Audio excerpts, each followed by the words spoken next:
بسم اللہ الرحمن الرحیم۔ اللہم صلی علی محمد وعلی آل محمد۔ السلام علیکم ورحمۃ اللہ وبرکاتہ۔ جب زباں پر محمد کا نام آ گیا، آسماں سے درود و سلام آ گیا، صلی اللہ علیہ وآلہ وسلم۔ آج کا واقعہ ایک بہت ہی خوبصورت واقعہ ہے جو ہر مسلمان کے لیے سننا بہت ضروری ہے، جس سے ہم اپنی آخرت کو سنوار سکتے ہیں۔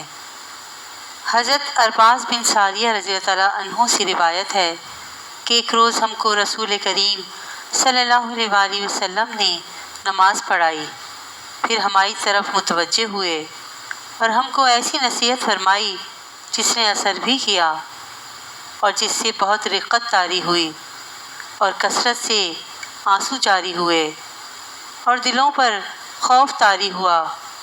پھر ایک شخص نے عرض کیا، یا رسول اللہ صلی اللہ علیہ وآلہ وسلم، یہ نصیحت تو ایسی ہے جیسے کوئی رخصت ہونے والا نصیحت کرتا ہے۔ اس وجہ سے ان صاحب نے عرض کیا کہ ہم کو کچھ اور وصیت فرمائیے جو آپ صلی اللہ علیہ وآلہ وسلم کے بعد ہمیں دونوں جہاں میں کام آئیں۔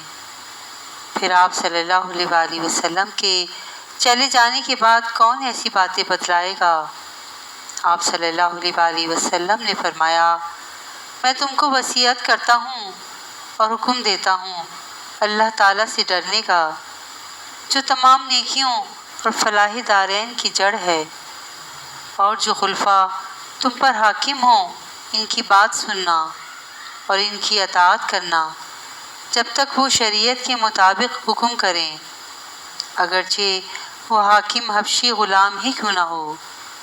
اور ان امور کے اہتمام کرنے کی اس لیے وصیت کرتا ہوں کہ جو شخص میرے بعد تم میں سے زندہ رہے گا وہ بہت سے اختلافات دیکھے گا، نئی نئی باتیں دین میں نکال لی جائیں گی اور فتنے برپا ہوں گے۔ اس وقت اتحاد کی ضرورت ہوگی جس کی بنیاد خوف خدا اور اپنے حاکم مسلم کی اطاعت ہے۔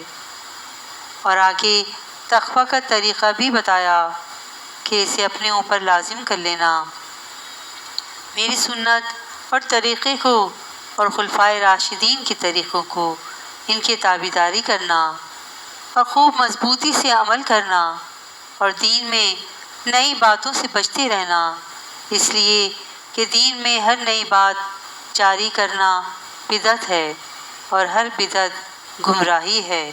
سبحان اللہ۔ محمد نہ ہوتے خدائی نہ ہوتی، خدا نے یہ دنیا بنائی نہ ہوتی۔ سبحان اللہ، صلی اللہ علیہ وآلہ وسلم۔ واقعہ پسند آیا تو پلیز میرے چینل کو لائک اینڈ سبسکرائب ضرور کیجیے گا۔ جزاک اللہ خیرا کثیرا۔